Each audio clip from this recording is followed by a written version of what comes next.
Welcome to Management 3120, Chapter 2 lecture. This lecture is based on material taken from the textbook Principles of Operations Management, Sustainability and Supply Chain Management, 10th edition, by Heiser, Render, and Munson. So let's get started. First, we'll go over the chapter's learning objectives. We're going to define mission and strategy. We're going to identify and explain 3 strategic approaches to competitive advantage.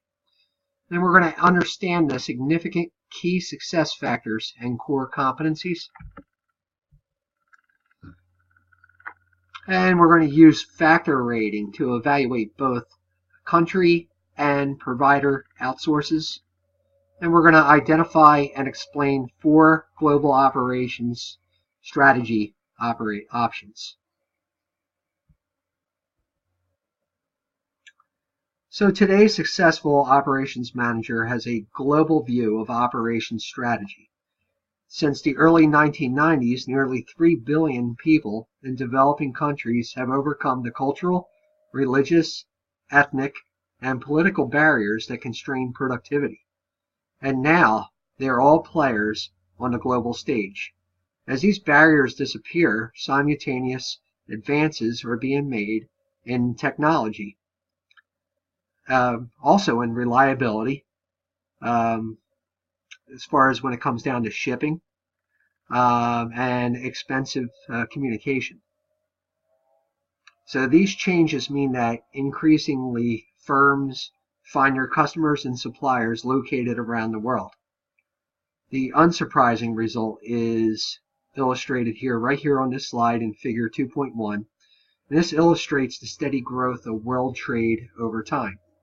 Now this means increasing economic integration and interdependence of countries in a world of globalization. So essentially, like, globalization is now the new trend. It's essentially the consequence of an integration of interdependence countries. So when you hear globalization, that's exactly what we're referring to as the integration and interdependence of countries in the market. So in response, organizations are hastily extending their distribution channels and supply chains globally. Now, this results in innovative strategies where firms compete not just within their own expertise, but with the talent in their entire global supply chain. So globalization means customers, talent, and suppliers are worldwide. So the new standards of global competitiveness impact quality, variety, customization, convenience, timeliness, and cost. Globalization strategies contribute to efficiency, adding value to products and services, but also complicate the operations manager's job. Now, complexity, risk, and competition are intensified, forcing companies to adjust for a shrinking world. The textbook identifies 6 reasons domestic business operations decide to change to form international operations. So they are listed on this slide. So number 1 is to improve the supply chain. Number 2 is to reduce costs and exchange rate. 3 is to improve operations. 4 is to understand markets. 5 is to improve products. And 6 is to attract and retain global talent. I'm just going to leave these up here for a little bit for you note takers.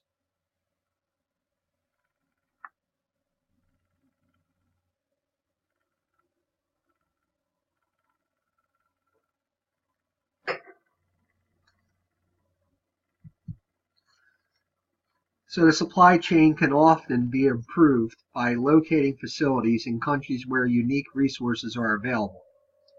These resources may be human resource expertise, low-cost labor, or raw material. For example, auto styling studios throughout the world have migrated to the auto mecca of Southern California to ensure the necessary expertise in contemporary auto design. Similarly, world athletic shoe production has migrated from South Korea to China. This location takes advantage of the low-cost labor and production competence in a city where 40,000 people work making athletic shoes for the world. And also, too, like think about perfume manufacturers and their presence in France, where much of the world's perfumes, essences are prepared from the flowers of the Mediterranean. So it's all unique to those particular areas. So locating facilities closer to the unique resources is essential for certain markets, as I just mentioned. Now, many international operations seek to reduce risks associated with the changing currency values or exchange rates, as well as take advantage of the tangible opportunities to reduce their costs. Less stringent government regulations on a wide variety of operation practices, such as environmental control, health, and safety, can also reduce indirect costs. So as we stated earlier, low labor costs is often, but not always, the primary draw, as firms sometimes locate to areas containing particular expertise in whatever they are producing, as in our California auto example. A very common reason to globalize is to reduce costs, especially labor costs or tariff costs. Now, the numbers can be hard to ignore. So, for example, saving $10 per hour per worker with a 40-hour work week at 52 weeks per year and 1,000 workers represents a savings in excess of $20 million annually. So it's something to consider. The agreements and organizations identified here on this slide represent ways in which firms can receive preferential tariff treatment. I'm going to leave this up for you note takers.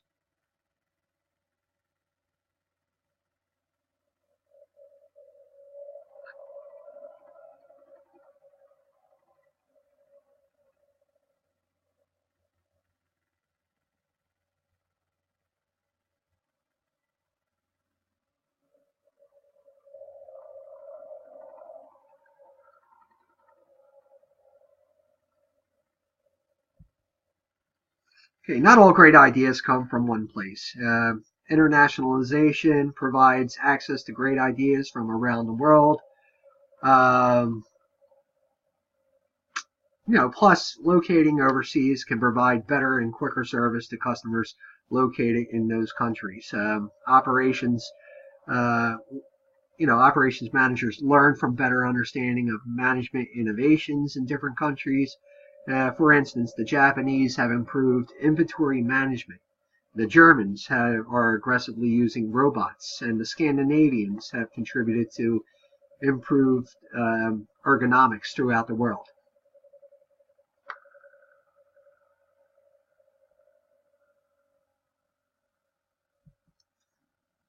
Now, international firms inevitably learn about opportunities for new products and services. Also, they may be able to sell maturing products longer in less developed countries. Now, because international operations require interaction with foreign customers, suppliers, and other competitive businesses, international firms learn about opportunities for new products and services. Europe led the way with cell phone innovations, and then the Japanese and Indians led with cell phone fads. Knowledge of markets not only helps firms understand where the market is going, but also helps firms diversify their customer base, add production flexibility, and smooth the business cycle. So firms can benefit from teaming up with a foreign partner to learn from each other and develop products and processes based on a unique knowledge of both firms. Therefore, learning does not take place in isolation. So firms serve themselves and their customers when they remain open to the free flow of ideas. For example, Toyota and BMW will manage joint research and share development costs on battery research for the next generation of green cars. Their relationship also provides Toyota with BMW's highly regarded diesel engines for its European market, where diesel-powered vehicles make up more than half the market. And the payoff is the reduced risk in battery development for both organizations, a state-of-the-art diesel engine for Toyota in Europe, and low per unit diesel engine costs for BMW. Similarly, international learning in operations has taken place in South Korea's Samsung and Germany's Robert Bosch. Joined to produce lithium batteries to benefit both organizations. So you can see, and I've mentioned it before, where organizations are starting to partner with people who would even be perceived as competition within their respective market. And a lot of it has to do with social responsibility, these green initiatives. Also, too, it's healthier for the market. That there is a little bit of competition, and in today's turbulent environment, when I say turbulent, things are now more complex. The technological advancements are moving at such a higher rate that aligning with the competition can be healthy, and we're starting to see more of it. So great employers are attracted to firms that offer more worldwide employment opportunities, as well as a better insulation from unemployment. Global organizations can attract and retain better employees by offering more employment opportunities. Now, the need people in all functional areas and areas of expertise worldwide has increased. Global firms can recruit and retain good employees because they provide both greater growth opportunities and insulation against the underemployment during times of economic downturn. So during economic downturns in one country or continent, a global firm has the means to relocate non-essential personnel to more prosperous locations. So just to recap, successfully achieving a competitive advantage in our shrinking world means maximizing all other possible opportunities from tangible to intangible that international operations can offer.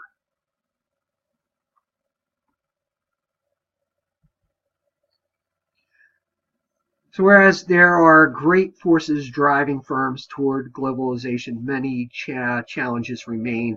One of these challenges is reconciling differences in social and cultural behavior.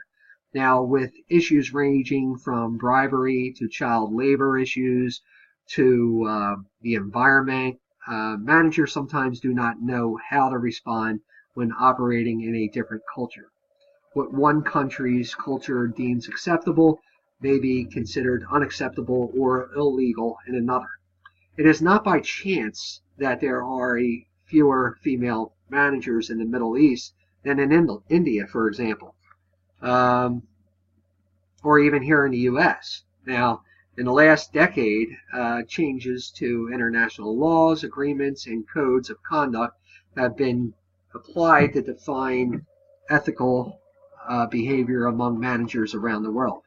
The World Trade Organization, WTO, for example, helps make uniform the protection of both governments and industries from foreign firms that engage in unethical conduct. So even on issues where significant differences between cultures exist, as an area of bribery or protection of intellectual property, global uniformity is slowly being accepted by most nations. Now, despite cultural and ethical differences, we live in a period of extraordinary mobility of capital, information, goods, and even people. So we can expect this to continue. The financial sector, the telecommunications sector, and the logistics infrastructure of the world are healthy institutions that foster the efficient and effective use of capital information, and goods. So globalization, with all its opportunities and risk, is here. It's here to stay.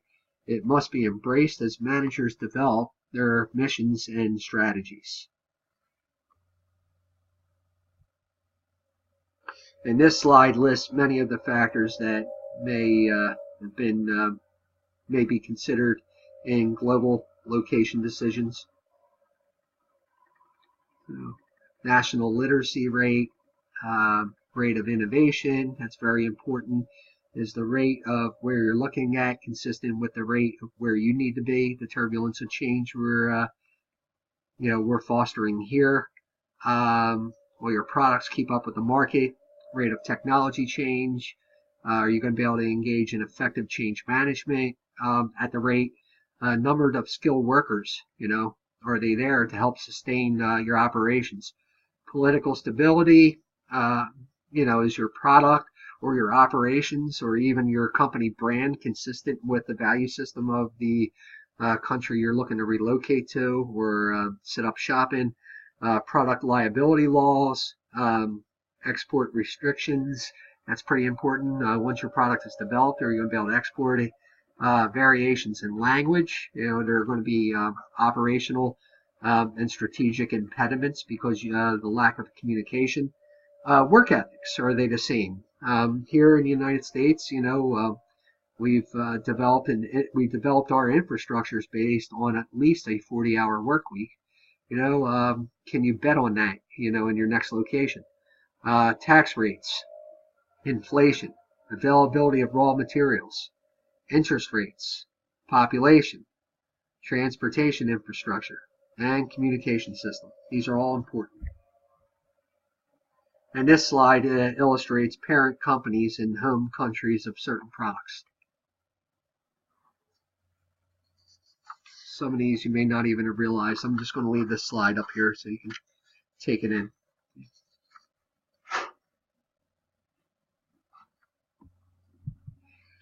And this slide is a continuation of the list.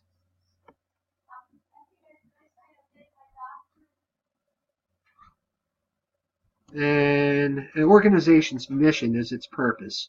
What will contribute to society? Its strategy is more specific. It represents an action plan to achieve the mission. So the mission is where the organization is going, and the strategy is how it's going to get there. You're going to want to remember these two definitions. Leave this on there for you note takers.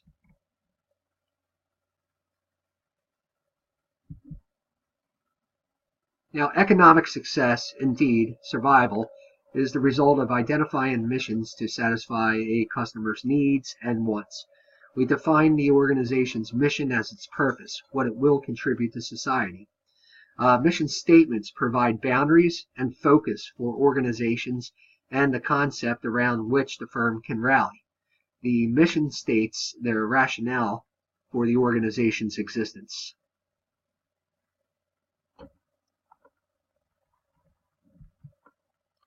And this slide represents an example of the corporate mission statement for Merck.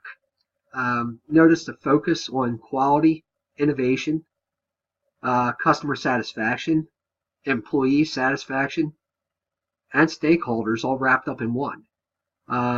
There is an interconnection with the 10 strategic operations management decisions that we covered in Chapter 1, right? To each of these. Notice how the statement is all encompassing. And the mission statement reads fluently. However, it is all encompassing of deliberate approaches to successful operations management. Each one of these is kind of a facet of a focus you want to take. And the same goes here for Pepsi Company's mission statement. Pepsi has a quality focus, customer focus, stakeholder focus, employee focus, and an integration of its core values in its mission statement.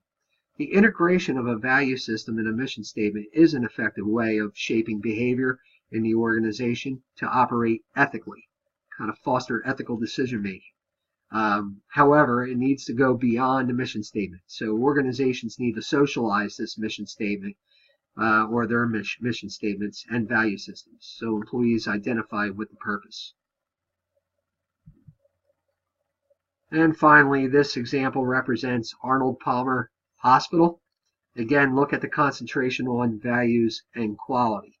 Everything is oriented around the patient, which would be their customer.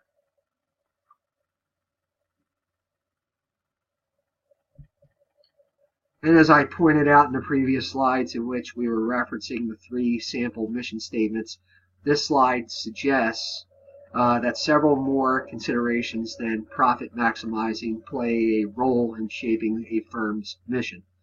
So we're going to go over this. In a mission, you're going to find philosophy and values, profitability and growth, environment, customers, public image, and the benefit to society.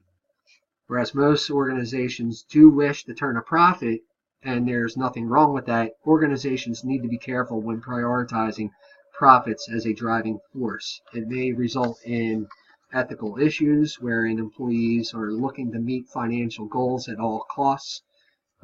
Encompassing profits in a mission statement should be accompanied with an integration of core values. Now, including the environment may not only keep the organization green and out of trouble, but also motivate customers who are strong in social responsibility, especially within the environmental focus. Transparency of a mission or organizational purpose integrated with an environmental focus or social responsibility is also building an internal marketing effort when considering customers sharing their values. And incorporating customers into the mission is never a bad move, especially since customer needs must be considered if an organization is to sustain in a competitive market. And public image and benefits to society correspond with what I said earlier about the integration of values and social responsibility. An organization's mission statement can essentially be a branding tool in itself. So functional areas have their own milestones and strategies, which usually are based on higher level missions and strategies in the organization. Once an organization's mission has been decided, each functional area within the firm determines its supporting missions. Taking you back into your Intro to Management course, by functional area, I mean the major disciplines required by the firm, such as marketing, finance and accounting, and production/operations. So missions for each function are developed to support the firm's overall mission. Then within that function, lower level supporting missions are established for the operations management function. Now the next few slides represent sample missions for a company, the operations function, and major operations management departments. So you have the sample company mission to manufacture and service an innovative, growing, and profitable worldwide microwave communications business that exceeds our customers' expectations. Again, it's all encompassing. Sample operations management mission here is to produce products consistent with the company's mission as the worldwide low-cost manufacturer. Here, this one here is concentrating on low cost as it is its approach. Not as robust as the previous one. It's not as all-encompassing, but it certainly gets its purpose out there. And this slide illustrates the integration of operations management department's missions into the organizational mission. So you have product design. So their mission is to design and produce products and services with outstanding quality and inherent customer value. Again, they're concentrating on quality and the customer. Quality management to attain the exceptional value that is consistent with our company mission and marketing objectives by close attention to design, procurement, production, and field service operations. That is very consistent with what a quality management focus would be. Process design. to determine design and produce the production process and equipment that will be compatible with low-cost product, high quality, and good quality of work life at economical costs.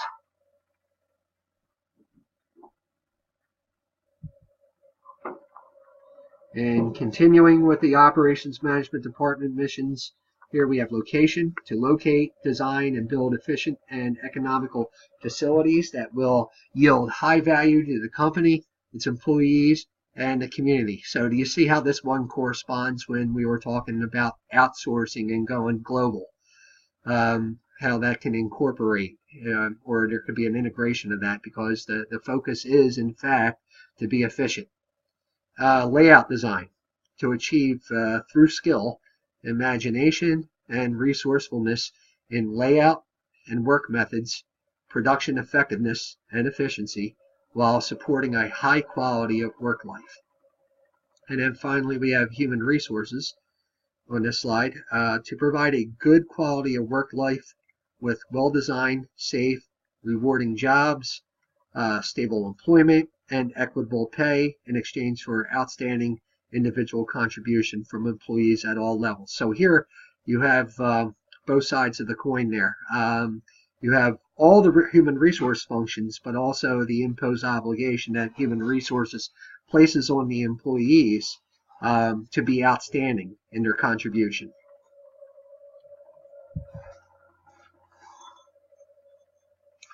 And in continuation, we have the supply chain management. That's to collaborate with suppliers to develop innovative products from stable, effective, and efficient sources of supply. You have inventory, to achieve low investment in inventory, consistent with high customer service levels and high facility utilization. You have scheduling, to achieve high levels of thorough output, they call throughput, and timely customer delivery through effective scheduling. You also have maintenance, to achieve high utilization of facilities and equipment by effective preventive maintenance and prompt repair of facilities and equipment. So each one of these statements corresponds with the functional areas purpose. And also to notice that there is an integration that's consistent of effectiveness and efficiency throughout. So with the mission being established, strategy and its implementations can begin. Remember, the strategy is the organization's action plan to achieve the mission. Now, each functional area has a strategy for achieving its mission and helping the organization reach the overall mission. These strategies exploit opportunities and strengths, and they neutralize threats and avoid weaknesses. So you recognize what we're doing here. So we're essentially performing a SWOT analysis. And a SWOT analysis can help managers identify strengths, weaknesses, opportunities, and threats to shape their strategies. So the three strategies for competitive advantage are differentiation, cost leadership, and response. While it may be possible to complete all three at once, most firms focus on one of these major strategies at a time, or just one. This means operations managers are called on to deliver goods and services and are, first, better or at least different. Second, they're cheaper. And third, more responsive. So operations managers can translate these strategic concepts, and they can generate a system that has a unique advantage over the competitors. Now, differentiation is concerned with providing uniqueness. Firms' opportunities for creating uniqueness are not located with a particular function or activity, but they can arise in virtually everything the firm does across the continuum of all functions. Moreover, because most products include some service and most services include some products, the opportunities for creating this uniqueness are limited only by imagination. So differentiation should be thought of as going beyond both physical characteristics and services attributes to encompass everything about the product or service that influences the value that the customers derive from it. So in the service sector, one option for extending product differentiation is through an experience differentiation by experience. Okay, so differentiation by experience in services is a manifestation of the growing experience economy. So the idea of experience differentiation is to engage the customer. So to use people's five senses so that they become immersed or even an active participant in the product. So Disney does a really good job of this. So Disney does this with the Magic Kingdom. So people no longer just go on a ride. They are immersed in the Magic Kingdom.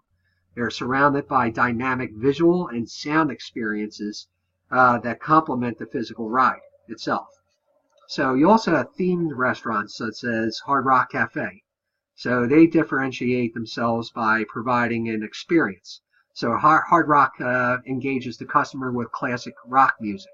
They use big video screens, memorabilia, and staff that tend to tell stories when they're waiting on the customer.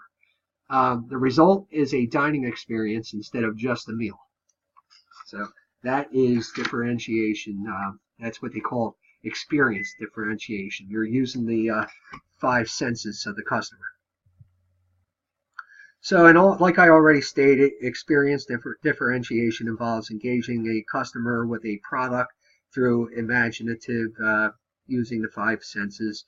So the customer experiences the product. So here, we use Disney as an example. Movie theaters, they tend to use sight, sound, moving seats, smells, and mists of rain. Restaurants, they use music. They tend to have themes. They give you an experience. So Southwest Airlines has been a consistent moneymaker, while other U.S. airlines have lost billions. Southwest has done this by fulfilling a need for low cost and short stop flights. Its operation strategy has included use of secondary airports and terminals, first come, first served seating, few fare options, smaller crews flying more hours, snacks only instead of meals on the flights, or even no snacks at all on some of the flights, and no downtown ticket offices. Now, in addition, Southwest has been very effectively matched. They have a matched capacity to demand and effectively utilized this capacity. So it has done this by designing a route structure that matches the capacity of its Boeing 737, the only plane in its fleet, so it stays consistent with only one type of plane in the fleet. So think about how efficient that is on your strategic plan. Second, it achieves more air miles than any other airlines through faster turnarounds. Its planes are on the ground less than any other airline. One driver of a low-cost strategy is a facility that is effectively utilized. So Southwest and others with low-cost strategies understand this and use financial resources effectively. Identifying how to optimize size allows firms to spread overhead costs, providing a cost advantage. So, for example, Walmart continues to pursue its low-cost strategy with superstores that are open 24 hours a day. So for 20 years, it has successfully grabbed market share. So Walmart has driven down store overhead costs, shrinkage, and distribution costs. So its rapid transportation of goods reduced warehousing costs, and direct shipment from manufacturers had resulted in high inventory turnaround and made it a low-cost leader. So think about what we went over in Chapter 1 and how this corresponds. Sometimes higher productivity has nothing to do with increase in output. It's just less input. So Walmart certainly has, epitomized expertise in this area. So likewise, Franz Colruyt, a Belgian discount food retailer, is also an aggressive cost cutter. Colruyt cuts overhead by using converted factory warehouses, movie theaters, and garages as outlets. So customers find no background music when they come into a outlet. There's no shopping bags or bright lights, nothing fancy. All have been eliminated to cut costs. Walmart and Colruyt are winning with a low-cost strategy. So think about it. Like the fancy stores have to increase the cost of their products to cover that overhead, where they're able to cut the costs by having little overhead. So low-cost leadership entails maximum value as defined by your customer, not what you want to offer. It requires examining each of the 10 operation management decisions in a relentless effort to drive down costs while meeting customer expectations of value. Now remember, a low-cost strategy does not imply low value or low quality. It's just that, it's low cost. So the third strategy option is response. Response is often through thought of it as a flexible response, but it also refers to reliable and quick response. Okay, so not just flexible, but reliable and quick. Indeed, we define response as including the entire range of values related to timely product development and delivery, as well as reliable scheduling and flexible performance. So flexible response may be thought of as the ability to match changes in the marketplace where design innovations and volumes fluctuate sustainability. So Hewlett-Packard is an exceptional example of a firm that has demonstrated flexibility in both design and volume changes in the volatile world of personal computers. So Hewlett-Packard's products often have a life cycle of only months, and volume and cost changes during that brief life cycle are dramatic. So, however, Hewlett-Packard has also been successful in institutionalizing the ability to change products and volume to respond to dramatic changes in product design and costs, thus building a sustainable competitive edge. Now, if you think about your computers anyway, most of them become obsolete because of mandatory downloads and software after only maybe 24 months or so. Before, Hewlett-Packard used to be under fire because of the products only lasting that long, where some of the other, some of the competition was putting more money into the design and the development. However, the computers would become obsolete anyway for those expensive computers because of mandatory downloads and software. So the second aspect of response is the reliability of scheduling. So one way the German machine industry has maintained its competitiveness despite having the world's highest labor costs is through reliable response. Now the response manifests itself in a reliable scheduling. So German machine firms have meaningful schedules, and they perform to these schedules. Moreover, the results of these schedules are communicated to the customer, and the customer can in turn rely on them.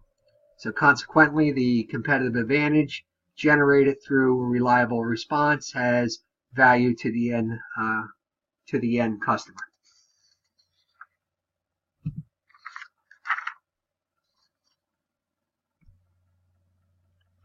You know what, we're going to go back. I want to talk about the third aspect before we move on. So the third aspect of response is quickness. Johnson Electric Holdings, with headquarters in Hong Kong, makes 83 million tiny motors each month. The motors go in cordless tools, household appliances, and personal care items such as hair dryers. Dozens are found in each automobile. That's what we're talking about when we're talking about the supply chain and how it's changed the industries across the boards in Chapter 1. So Johnson's major competitive advantage is speed. Speed in product development, speed in production, and speed in delivery. So whether it is a production system at Johnson Electric or a pizza delivery in 5 minutes by Pizza Hut. The operations manager who develops systems that respond quickly have a competitive advantage. So it's important in today's market. So in practice, differentiation, low costs, and response can increase productivity and generate a sustainable competitive advantage. Proper implementation of the 10 decisions by operations managers will allow these advantages to be achieved. And this slide identifies some alternative perspectives that may be helpful prior to establishing and attempting to implement a strategy. So you have a resources view is a method that managers use to evaluate the resources at their disposal and manage or alter them to achieve a competitive advantage. Then you have value chain analysis, and this is a way to identify those elements in the production service chain that uniquely add value. And finally, here you have Porter's 5 forces model. You want to remember this, and it is a method of analyzing the 5 forces in the competitive environment, being immediate rivals, potential entrants, customers, suppliers, and substitute products. Now, because the firm operates in a system with many external factors, constant scanning of the environment is required. And finally, strategies need to be dynamic to deal with constant internal and external change. So as you might probably remember from your intro course or courses, a SWOT analysis is a formal review of the internal strengths, weaknesses, and the external opportunities and threats. It represents an excellent model for evaluating a strategy. And this slide in figure 2.6 illustrates the strategy development process in which SWOT analysis plays a key role.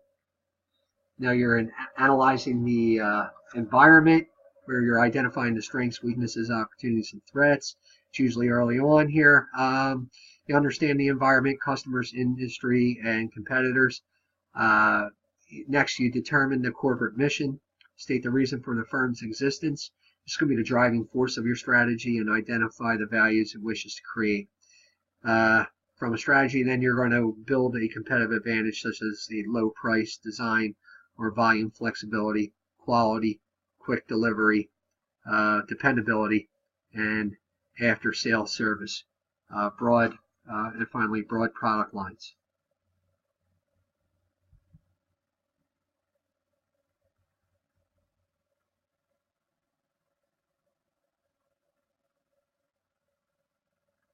Key success factors.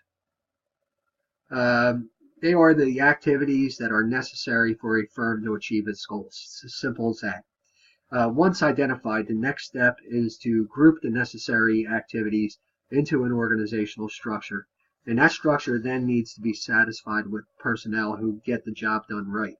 The operations function is most likely to be successful when the organization strategy is integrated with other functional areas of the firm, such as marketing, finance, human resources, information technology, and so forth. And the 10 operations management decisions typically include the key success factors. This slide, figure 2.7, identifies potential key success factors for marketing, finance, and operations. The 10 operations management decisions provide an excellent initial checklist for determining key success factors and identifying core competencies within the operations function.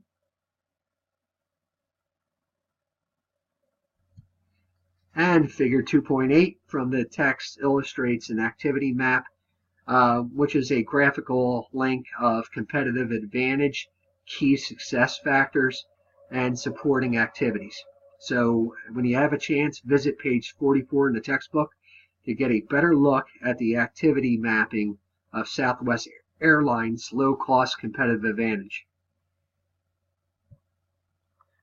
And as I mentioned earlier, the implementation of the 10 strategic operation management decisions is influenced by a variety of issues, from missions and strategy to key success factors and core competencies, while addressing such issues as product mix, product life cycle, and competitive environment.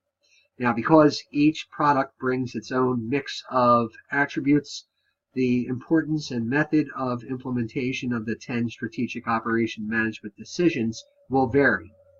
So throughout the textbook, we will discuss how these decisions are implemented in ways that provide competitive advantage, how this might be done for two drug companies, one seeking competitive advantage via differentiation and the other via low cost, as depicted in this slide here at on table 2.1. So here we have the low cost strategy to the right, and then you have your competitive advantage here. So we have to the left. And just look at the differences, where you have competitive advantage focus, product differentiation strategy. You see heavy investments, extensive labs, focus on development in a broad range of drug categories, as opposed to low investments, focus on development of generic drugs, okay, for low cost. Next, you have in respect to quality. So the competitive advantage for product differentiation strategy, you have quality as a major priority. Standards exceed regulatory requirements, where on the low-cost strategy, it meets regulatory requirements on a country-by-country basis. Okay, so low cost are just meeting compliance. And the same goes with process and location.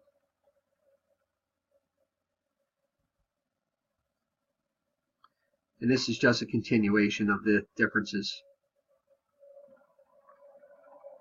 You can see when it comes down to product differentiation strategy, there's much more of an investment.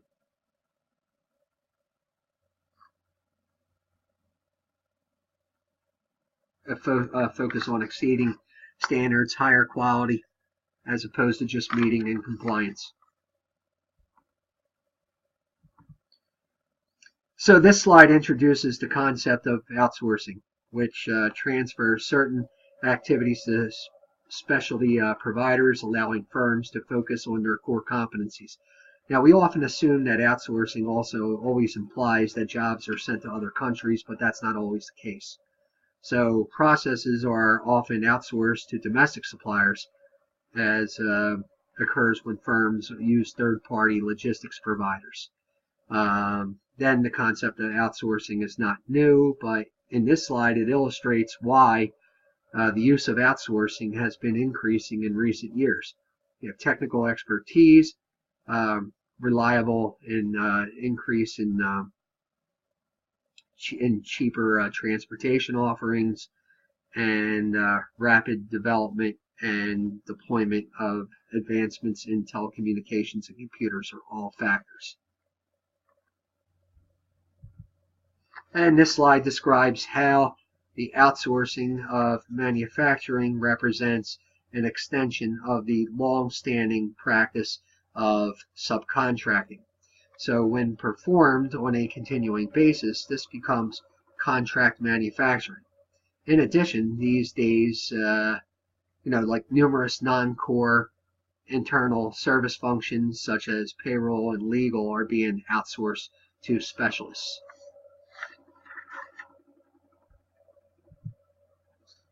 And this slide describes the theory of comparative advantage from economics, which provides the impetus behind the international outsourcing. So if an external provider can perform activities more productively than a purchasing firm, then the external provider should do the work. All right, simple, makes sense. And this slide, table 2.2, identifies potential advantages and disadvantages of outsourcing. Risks can be significant. Roughly half of all outsourcing agreements fail due to inadequate planning and analysis. And the final disadvantage identified on this slide refers to the phenomenon that many of the risks that firms incur by outsourcing may not show up in profit statements until some time in the future, encouraging short-run thinking. So fast-track managers to produce short-run profit increases that they can attribute to their outsourced decisions. So, this is more for the manager who has a mindset where they can see time horizons much further down the line than those immediate profits. Because, like I said, the fallout may not really present itself. The negative fallout may not present itself immediately. So the factor rating method can be applied to outsourcing provider selection.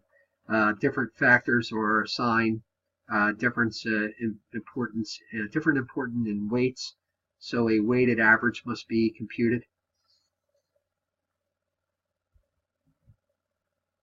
And this slide is based on example 1 from the book. In other real applications, managers can add factors and assign different weights as they deem fit. So to keep things simple, all factors should move in the same direction. That is, either low scores are good for all factors or all high scores are good for all factors. I'll leave this up a little for the note takers.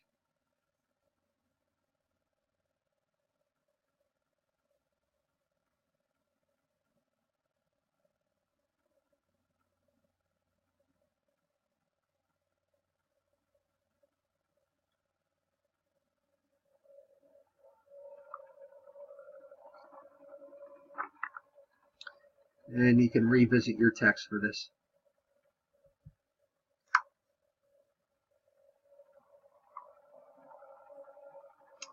So operations managers of international and multinational firms approach global opportunities with one of 4 strategies: international, multi-domestic, global, and transnational. So the following 4 slides will provide an illustration of each in the form of an example.